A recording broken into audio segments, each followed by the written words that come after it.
Okay, here we go. One.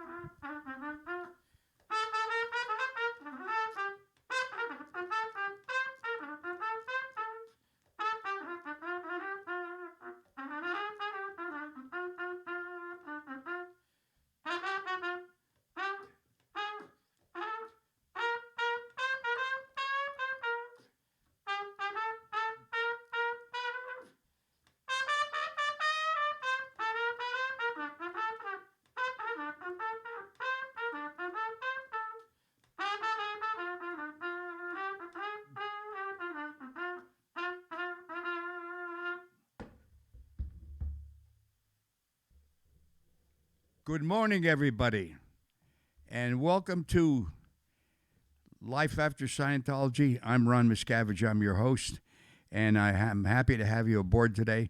Just to get into a little bit of trivia here, or hang on a second.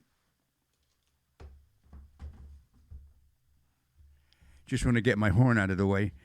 I love doing this because these songs that I play, most of them are between 50 and 100 years old. And I'm going to tell you, they still sound good. And it's a tribute to these artists who wrote these. As an example, that song I just played is called Honeysuckle Rose. And that was written by Fats Waller in 1929. And the lyrics by Andy Razaf. Bands are still playing it today. I mean, over the years, Louis Armstrong recorded it.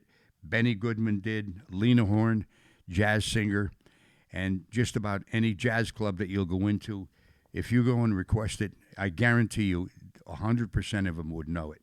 And again, it was called Honeysuckle Rose, written by Fats Waller. Fats Waller was a prolific writer, too. He wrote a ton of stuff that still sounds good. So, hang on. Today, you can chat, ask any question you'd like to ask, and I'm happy to be answering it for you. And I'm very happy to be in communication with a lot of you because I know you watch the show, and maybe you have questions you'd like to get them answered, and just write in, and I'll be happy to do it. But to start it off with, I want to take up something that I just did something about recently, and I don't know if you know this, but I have another podcast. I guess that's what you call these. Christ, I was born in the analog area. I'm still a dinosaur. I'm still not that hip to digital and the internet. But anyway, this other show that I do is called Life Lessons, and I think I've done about 13 or 14 of them so far. They're short. They're anywhere between 8 and 12 minutes long, and every one of them. I tell a story that happened to me and a life lesson that you can get out of this. So there's a moral to every one of these. They're pretty interesting, and we have a nice audience for that. But I really would advise you taking a peep at these because some of the stuff I take up is pretty important. And I just did one on the hardest thing that you can ever do, and I'll tell you what it is. Admitting that you're wrong. I want to tell you a little story that just happened to me within the last few days. But that last one I did on Life Lesson concerns two uncles of my first wife that they had a little situation that happened. You go and watch it or listen, watch it and listen to it. I think you'll find it interesting. And not being able to admit that they were wrong caused them not to speak to each other for years and years and years. But let's take a smaller thing just to show you. This is somehow a built-in mechanism, I think, with people. Because I think the more right you are in making decisions about what you do and the actions that you take in your life is going to make you more successful and therefore more capable of a better existence. You have you make more money, maybe you have more friends and stuff. And it's just the idea of being right is built into your system. You're wired that way. That's my observation. But this just happened to me, and I'm a Marine Corps veteran, and I get my medical care at the VA hospital locally, and it's terrific care. I got to tell you, it's wonderful. But anyway, I went in for an exam, and I'm on a short program where I'm going to be on this for 9 weeks, and it consists of taking some medications for 2 weeks and then going off it, doing it again for 2 weeks and going off it, doing it again for 2 weeks and going off it, and see how that works.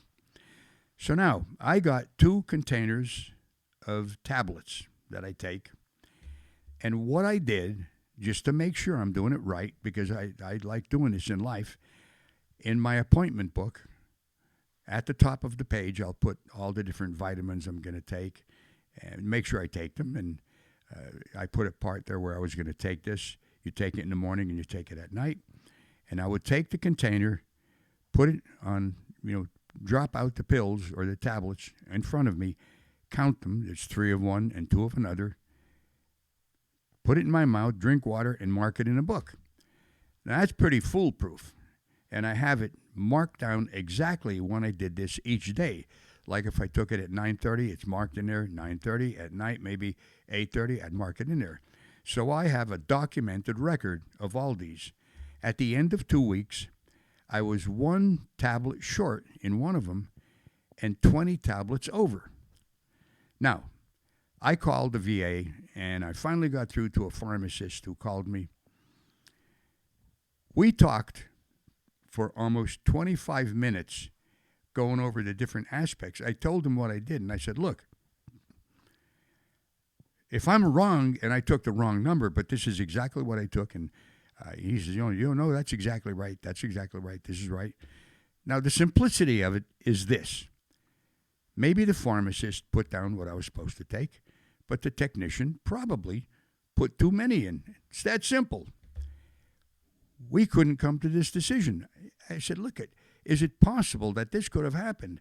Well, maybe this or that, and went into all these ramifications, and I realized all he had to say was, yeah, but probably put too many in the one and one short in the other. That would have been the other. But he would have had to admit that he was wrong or someone was wrong. He couldn't do it. I'm telling you, be aware of this. I'm not saying you're going to change your life and all of a sudden everything you do wrong, you're going to say, yep, I was wrong. I did it. Boom, boom. No, but be aware of that fact that if you're wrong about something and you doggedly hold on to the fact that you're right, on that subject, you can never be right again because you're often running in the wrong direction or with the wrong decision. Do you see what I'm saying? Now, you get involved in a cult like the Church of Scientology, you have to say, hey, you know what? I was wrong. A lot of people can't do it. Well, maybe it's going to be better. It's going to turn out right, and maybe the next service I do is going to be okay. They're fucked. I'm telling you. How about a relationship that you're in that after a while, deep down in your heart, there's no way this is going to work, but either the momentum or simply you're saying, you know what, I was wrong. This is not the person for me. I'm out of here. How many people don't do that, end up getting married, and both people are miserable? And if either of them would have said, this isn't going to work, no matter what we do, it would be the end of it. Listen, I'm going to take this up further on the life lessons. So I don't want to burn up more time on it right now because we do have some people who have chatted in, and I'd love to take their questions right now. So stay tuned, but go and check out the life lessons. I'm sure you'll enjoy some of these because some of the stories are actually hilarious, and I think you'll enjoy it very much. And just on my site, therealronmiscavige.com, and it's called Life Lessons. Okay, so Sean, my producer is signaling me. We got some questions here. Okay, so Chris Klenotes for $5. Good morning, Mr. Miscavige. Coffee on me. This may be a bit personal. Do you hold any hope of having Dave in your life again? Okay, well, first of all, what is his name? Chris. His last name? Klenotes. Klenotu? Klenotes. Klenative. Yeah, I don't know if I'm saying Chris it right. Klenative? With a Z. Z at the end. Oh, Klenatiz. Yeah. I hope I'm not murdering your name, Chris. I'm sure we are. All right. My producer's telling me I'm saying it wrong. Okay. Here on the show, I'm wrong. There you go. I teach myself these lessons and I follow them. Chris, thank you very much. And I'm glad that you wrote in. Yeah, but what do you, his question was with David. What do you think? Do you hold any hope with having him back in your life? Let me tell you something. I hope so. I hope so, and I'll tell you why. Chris, let me tell you. As a little kid, he and I enjoyed, I thought, a great relationship. He was a sparky little kid. He's good looking. He was smart as a whip. Great sense of humor. I'll tell you what he did one time as a little kid. In those days, this is in the 60s when he was growing up, because he was born in 1960. He must have been about maybe 7 years old or 8 years old. He called information. And he says, "Hello, is this information?" They says, "Yeah." He says, "What's good? What's playing good in the movies tonight?" And the lady says, "I'm sorry, I don't know." He says, "Isn't this information?" I mean, this is a type of humor he had. So when you have built up that, and over the years, I helped him play football and baseball and all these little sports, got along well, and his getting power, I think, just turned him from Dr. Jekyll into Mr. Hyde and made him what he is today. He's a different person, but somehow in my heart, I think there's that last little glimmer of hope that someday he might just say, what the fuck am I doing here? Just maybe turn around. And honestly, how much would I bet on it? Not a hell of a lot.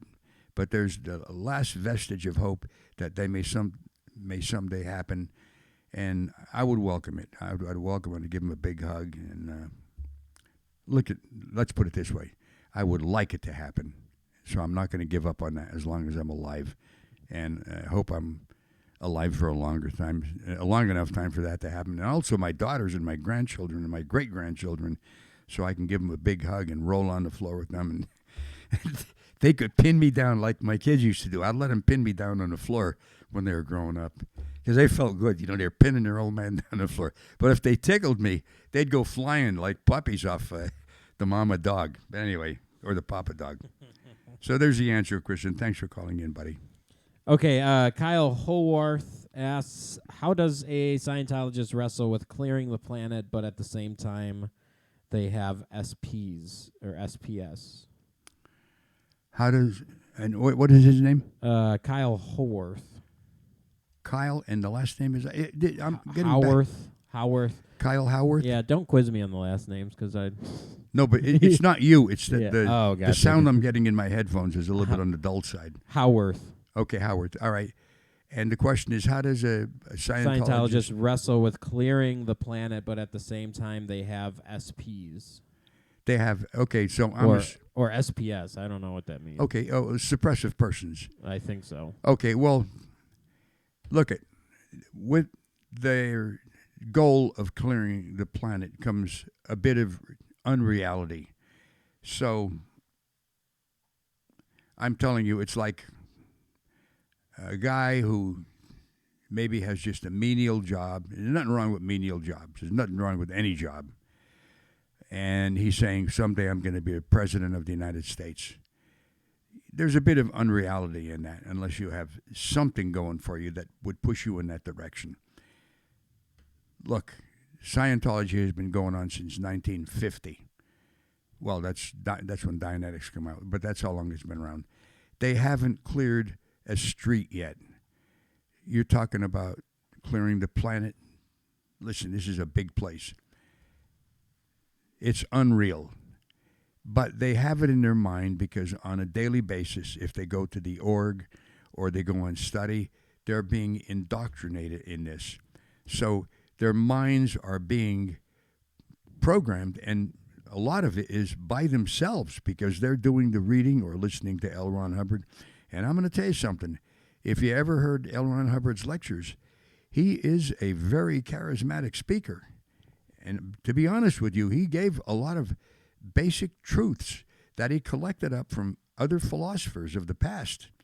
And his forte or his main bag that he could do is he could tell you some little truth about life that it would take some of the old time philosophers in a book, maybe 3 or 4 or 5 pages. He could do it in maybe a paragraph.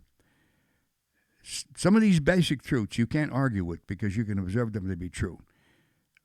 Most of the stuff he did was promise things that he couldn't deliver. And this is where it turns into a con. And that's where he would continue to talk and, promise you this. Well, okay, this has changed. Here's how we're going to do it. Never ended up doing it. But people following this get so indoctrinated into believing these things that, first of all, they were convinced because they applied some of the basic truths, some of the little things they learned in the beginning. And then with the hope of that, because that was true, they hear him say these things about clearing a planet. And they consider, well, that's got to be true too. So this is one of these things where it's kept in their mind as something that is going to happen, and it can't be challenged, so that they're not even willing to listen to anything to the contrary. Like I just said, you haven't cleared a street. How do you clearing a planet? They'd have no answer for me. They'd have no answer. But being in that bubble or that environment all the time, that is kept as something that is definitely going to happen. And then when they go to these big events that they have about 6 times a year, they're showing statistics that are jimmied up or rigged up to show that they're doing great. But if you go into the organizations, they're empty. There's no people there. So they're keeping this idea alive against all evidence to the contrary, any evidence to the contrary. And the fact that they have suppressive persons within Scientology or suppressive persons outside of Scientology, they feel that the technology they have is able to conquer suppressives and shatter them, which, be real, it ain't going to happen, okay? They're not going to do it. They're going to fade out of existence. It's going to take a while because they got a lot of money, but that's one of these dreams that I don't think they're going to attain. Okay, Carrie Ann for $5 asks, what was the final straw that made you leave Scientology? Carrie Ann, okay. Well, I appreciate you calling in and thank you for the question. Look, I was in Scientology for 42 years. I was on staff for 26 and a half years. Now, I was a Kool-Aid drinker. I got other people to do Scientology services, to join Scientology, to join staff. I was hardcore. I mean, there's no two ways about it. As a matter of fact, I actually did videos telling people about lecture series and enlightening them as to the data that they would get on it and to buy them. I even trained people. I wrote a manual training people how to sell Scientology and sell lectures. So I was hardcore. It wasn't like I was dipping my finger into the swimming pool. I jumped in right into the deep end and was swimming around in there. As a gradient, though, things came up over the years that led me to doubt what I had done was the right thing. One of the things was when I was in the Sea Organization and all of our rights as human beings were taken away. Maybe not all, but the right to move freely around. I was confined to a compound in Hemet, California. The right to communicate with people, with anybody, with my family, without having somebody listen in on it. The right to be able to write a letter, a personal letter, without it being opened by security. And not being able to send that out until I corrected it. These are some of the things that happened. And then as a staff member, we used to get information in our in-basket where our communications come in. And for the longest time, when I was in Scientology, and even on staff, they would talk about all the different organizations and how they were doing and how many people were being turned into auditors and our social betterment programs, how they were succeeding. And it slowly started going over into how much people were donating to the International Association of Scientologists or the social betterment programs. In other words, it became more important that people donate money. Now, I thought to myself, well, wait a minute. We're supposed to be clearing the planet. What the hell is this? You're just giving money to somebody? Well, who's going to do this clearing? This started pulling me down. What started me getting out was this. I received what's called a Kindle from my son for a Christmas present. And and by the way, in those days, you could go on the internet, but you had a filter on where you could only go on to buy things, little amenities, anything that said David Miscavige or Scientology or anything like that, or L. Ron Hubbard, was blocked. So I got this Kindle, and one day I'm looking up a word, and if you look up a word, there's a button that you had to press to the right, and it would take you to a dictionary. I didn't know this, but I held it too long, pressed to the right, and instead of the dictionary, it put me on Google. So I was on the internet, and there was no filter on it. And I started looking at some of the things, and I started looking at some of the things by L. Ron Hubbard, and I couldn't believe it. And I realized his life had been painted not in a way that he actually lived it. One of the things was his affirmations, which once I saw those, I thought, Jesus Christ, can this be true? This is not the ramblings of a very sane man, and I'm following his teachings. And then there was another thing that happened. There's a person who left the Hammett base. She had cancer. Annie Tidman went to L.A., and she went there to get treatment, and also she went there with the handler to get auditing. And I used to ask our medical liaison officer, how's Annie doing? Oh, she's doing great. I look on this, and I found out on the Google she had died 6 months earlier. And to be honest with you, that was part of the straw. That wasn't the whole straw. But what really made me actually escape and leave was we got a new music manager, a music director. I had worked in the music department my entire career in the C organization. And I have statistics on this because in 1974, I recorded an album, and Polydor Records, gave me a deal. I put it out. I also got paid by Chappell's Publishing Company for my music writing. So I do know how to write, and in the real world, I received money for the writings that I did.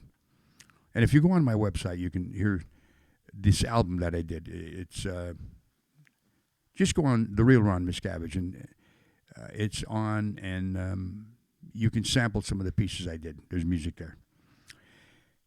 This music director, I would write a theme, and it would get disapproved, literally for weeks and months. Now, I would go to work every day and fail in his eyes. I finally went to see David. I said, David, I asked him for a private interview with him. I said, look, you got to help me. I come to work every day, and I'm writing music, and all of it is getting said, it's a piece of shit, it's no good. He says, okay. I says, look, I'll work in motor pool. I'll wax cars as long as I have a statistic at the end of the week. He says, I'll look into it. He never looked into it. About 3 months later, I decided I can't live this way any longer. That literally, that guy's name was Adam Ravini. That is the reason I left the C organization, and it was the straw that broke me there. Now, the final straws that had me leave Scientology, well, in my mind I had left it, but when I got out, then I started doing a study of it, and I had a friend from Las Vegas who said to me one day, I'm not going to mention his name, but anyway, he said to me one day, Ronnie, we were conned. I got off the phone, I looked in the mirror, and I said, you know what? I was conned. I was wrong. That was the end. And then there's other things that led to me writing the book. My one daughter's husband said to me, Ron, we are through with you and Becky forever. That's the reason I wrote the book called Ruthless. It's right over here. But that was a series of those events that eventually led me to say, I'm done. I hope that answered your question. It was a bit long-winded, but you got that answered, all right? Mary R for $5 just sent a fox emoji, so thank you, Mary. It's not really a question; it's just support for the channel. It's really important because the channel, just like all the other YouTube channels, are demonetized immediately or on limited monetization, which means you get like a 6% of what you used to get. So all the super chats really, really help. So thank you, everyone. Okay, and what was your name? Mary R. Mary R. I thank you very much. Thank you very much for the support. I really do appreciate that. Absolutely. Alonzo Smith asks, when can you have Leah back on the show? I love her. I'll tell you, I have some interviews coming up with people that you're really going to enjoy them. I'm not even going to tell you who they are, but I guarantee you will enjoy the hell out of it. Now, this is going to take me up through the end of the year and into the new year a bit. Quite honestly, I'd like to try to have her on, and maybe in January. Maybe just that would work out. But she's a terrific individual. I enjoy her coming on because what she has to say is as a matter of fact, I'm going to quote something. Remember George Carlin, the comedian? Okay, he used to have a little thing on his TV program, and it was patterned after Believe It or Not by Ripley, and it was called It's No Bullshit. That's what he called it. Well, when Leah comes on, and what you hear is it's no bullshit. You get the true skinny from her. She doesn't pull any punches, as you all know, and she's a wonderful person just to boot. I mean, I know her personally for a lot of years, and she's a warm-hearted, caring person. I can't say enough. I can't say enough about her, but I'd like to have her on in January. How's that? All right? Yeah, and Dr. Phelps asks about Mike Rinder coming back. When will he be back, too? Well, possibly in January, too. I'd love to have them like 1 week Leah and 1 week Mike, which I think would be good. Let's see how their schedule works because they're both very busy people. Dr. Phelps also asks, any realistic hope of the church losing their tax exemption? If you're asking me an opinion, my opinion is that I hope they do because they don't deserve it. But how that's going to happen with the weak politicians that we have in Washington, D.C., I don't think there's anybody in a position who has the balls to do it. Or it could be that maybe it hasn't been brought to the right person's attention. Because now that I come to think of it, I take that back.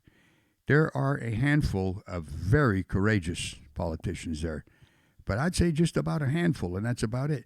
And what it's going to take is one of them to get after, I guess, the head of the IRS, because that's who's going to have to do it, to dig into it again and review all their actions, because the actions that they have done would qualify them for being canceled as a tax-exempt declaration. Their abuses are just beyond belief. So I'm hoping it does happen, but that's a hope that I have. Let's all of us hope that it happens, and somehow, somewhere along the way, somebody watches this and thinks, hey, wait a minute, what the fuck is this? And goes after them, all right? Yeah, Teresa Atkins has two good questions. So the first one is, what made you decide to move to your current state? And the second one was, have you had any more fair game incidents toward you by Scientology since you've been here? And that's Teresa? Yeah, Teresa Atkins. Teresa, thank you for the question. Well, okay. My first wife died.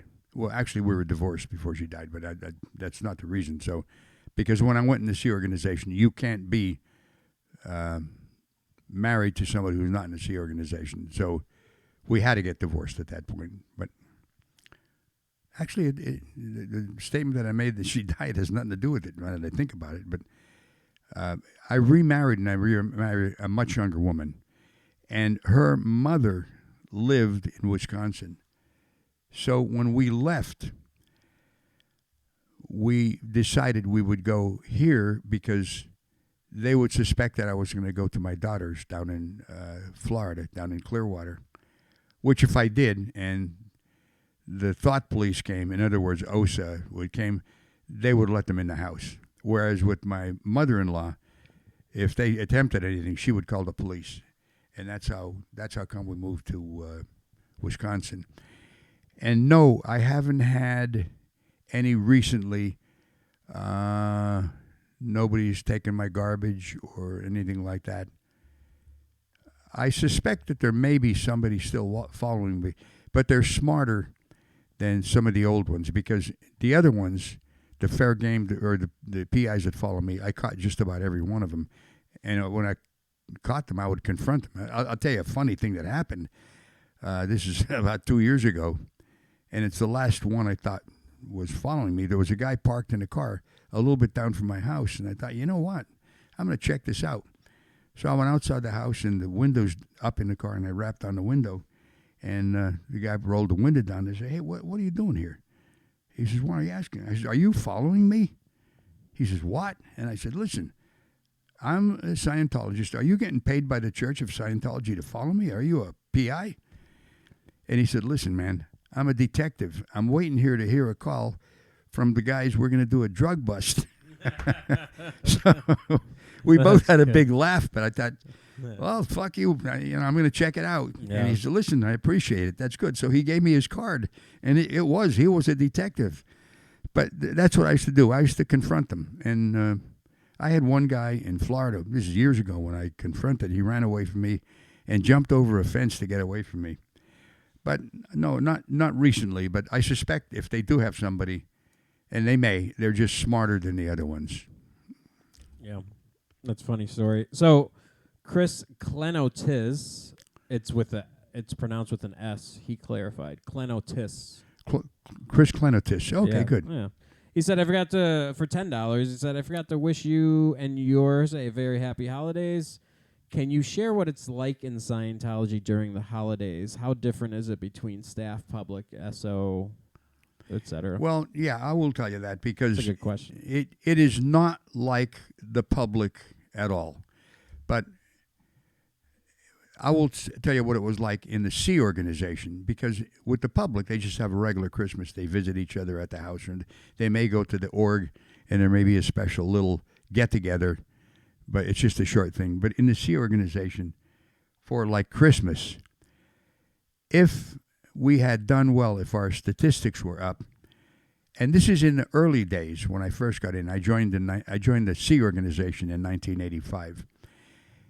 In those following years after that, sometimes we would get like 2 or 3 days off, and we would go to Big Bear and go skiing up there, or we'd have dinners up there, or come back to the base and we'd have a big dinner and watch movies. But it was a good 2 or 3 day off, and it was quite nice, because there's something about being with a group that everybody has a common purpose.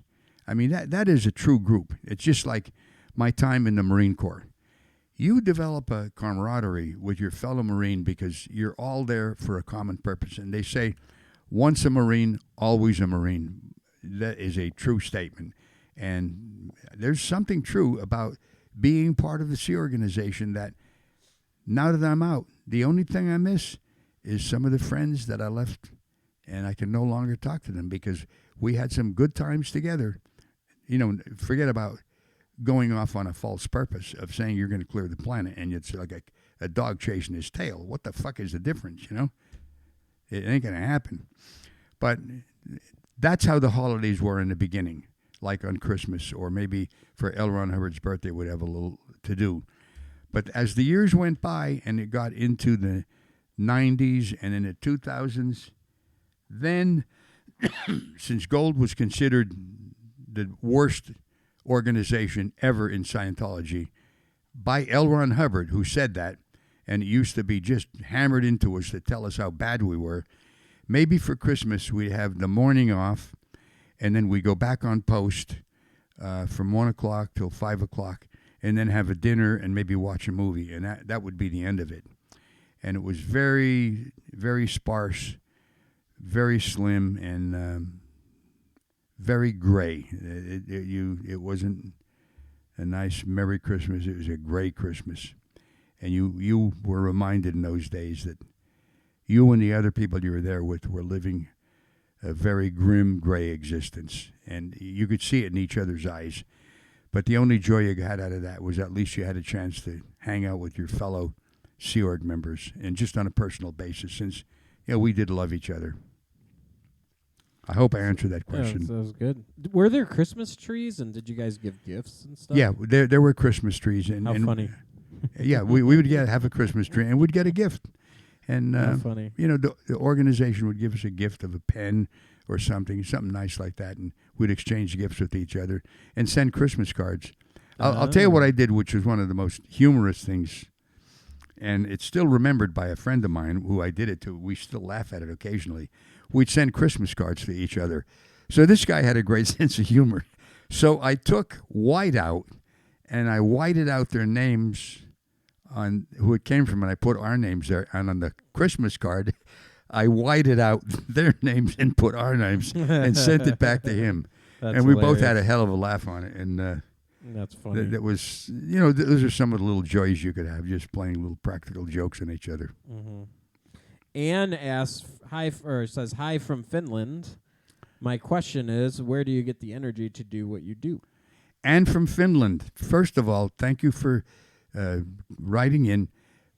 I eat wasa bread every day. You know what I'm talking about, knäckebröd.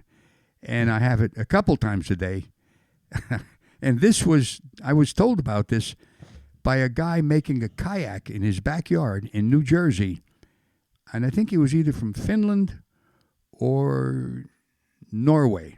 But that's where I was introduced to knäckebröd, which I don't know if I'm saying that right. But the brand I eat is called Wasa, which I'm sure you know about. Where do I get my energy? Well, I don't know, but I'll tell you this. I think the purpose I have in helping people to become aware of cults and helping people to do better by the life lessons that I do, I think that gives me energy. Because even as a kid, I used to enjoy helping people and helping small animals and shit like that. And I mean, even whatever. To me, look, L. Ron Hubbard talked about the bridge, and at the top of the bridge would be cause over life. And, you'd be this all-powerful, supreme, being. Jesus Christ talked about love, compassion, and forgiveness. And those are attributes that I try to aspire to, because they make me feel good. And when I help people, I actually feel good. So you can say I'm doing it for a selfish reason, because I actually feel good, because I feel better helping somebody than somebody helping me. And maybe that gives me the energy to go on, because it is something that I think about on a daily basis. And I hope I am helping a lot of you with these programs. And it's, again, I'm telling you, you got to check out these life lessons. I think you're going to enjoy them, because these are practical applications of things you could use in your life. And I hope I answered your question. So thank you for calling in. Another one, Dr. Phelps, from Dr. Phelps. Are there leaders still in the hole today, or at least when you left? Because I doubt you know what's going on today. Well, I wouldn't know for sure today, Yeah. except anything I would hear on the grapevine. And who knows if it's true. But when I left, and that was in 2012, there absolutely were a ton of people still in the hole. And as they'd march by, and if they saw you, they'd put on this fake smile. And if you said to them, how are you doing? Oh, Dave, I'm doing great, man. I mean, terrible scene. Terrible scene. Why the fuck do you want to do that to people? But it does happen. Shit like that happens, so it's up to you, all of you out there, and me, and people like me, and people like you, to do everything we can to help people to get enlightened, not to get involved in cults like Scientology, or like Nyanda, the Sarah Landry I had on some weeks ago. She got out of it, and I gave her a chance to tell about it over three interviews. And that does happen, and I don't know if there's anybody in a hole. I would suspect there is, though. I can't imagine it. I can't imagine it changing. Yeah, and someone asked, or Dr. Phelps actually made a comment on the Nityanyanda cult. He liked that series, and Yeah. I want to see more. Yeah, I mean, we're just kind of scrolling through all the other questions. I'm kind of seeing one of the ones was if David got locked up, would you go visit him? If David got locked up? Yeah, like if it all came crumbling down, would you go visit him? I think that was Alonzo. You know what? I probably would. Yeah. No, wait a minute. Why wouldn't you? No, it's not that I probably would. I would. Yeah. I would, because I'll tell you this. This shit of keeping people guilty always doesn't fly. You gotta have some forgiveness going on in your life. As a matter of fact, I'll tell you something. What you can do, you got to forgive yourself first. Not first, but you got to forgive yourself along with any other people that you look what you did. You're guilty. Hey, fuck that. That's no way to live. That shit has caused us more heartache and murder than anything going. People saying you're guilty, I'm coming after you. Well, it all depends. If somebody is a murderer or something like that, you got to get him out of society so he can't keep on doing that. But as far as, let's say, interpersonal relations, this idea of holding a person guilty for saying the wrong thing or doing the wrong thing, get over it, man. Get over it. Yes, I would visit him. Yeah, I agree. Yeah, I think that's our time right now, Ron. I just want to say to the chat, thanks for the super chats. And during the normal shows, if you guys send super chats, we do read those too. Like I said, it does help the channel. YouTube has essentially demonetized this channel, just like all the other channels that you guys see. So the super chats really help. Google and YouTube do take 30% of those super chats, but it's still helpful for the show. Absolutely. So. Well, I enjoyed it, and you got to tune in the future because, well, I'll always try to have interesting guests and guests that you can benefit from hearing their experiences and their take on life. And as I say, this coming month, I have, some very special people are going to have on. Not that anybody isn't special that I've had on, but you'll enjoy that. But I'm telling you, check out Life Lessons. This is something worth seeing. They're short. It's just like, throwing a piece of chocolate in your mouth. Boom, you have a little snack. You look at these, spend 8 to 12 minutes, and you're going to learn something about life. So for right now, I want to thank you for tuning in. I am Ron Miscavige. This is Life After Scientology, and it's been my pleasure, and I hope I'm helping you, and continue to watch this. I will see you on the next episode or the next lesson. Bye-bye for now.